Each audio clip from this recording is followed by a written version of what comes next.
আমার সাজগোজ বলতে সে আমি জুতো সেলাই থেকে চণ্ডীপাঠ যাই করি না কেন, সে বাজারে যাই, হসপিটালে যাই, বিয়েবাড়ি যাই, সব জায়গায় দেখবেন আমার একই রকম সাজ।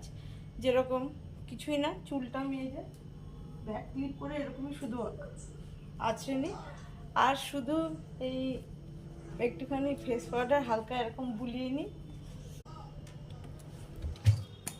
একটু শুধু লিপস্টিক লাগাবো,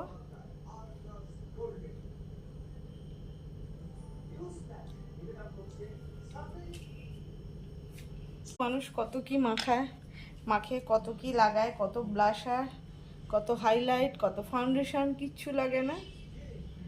আমি কোনোদিনও কিছু সাজগোজ কিছুই করি না। ব্যাস পরে নিলাম সিঁদুর, এবার পরে নেবো একটা টিপ, অন্য দিনের সঙ্গে মিলছে। ব্যাস আমার সাজগোজ রেডি, বেরিয়ে পড়ি। কথা বন্ধুরা,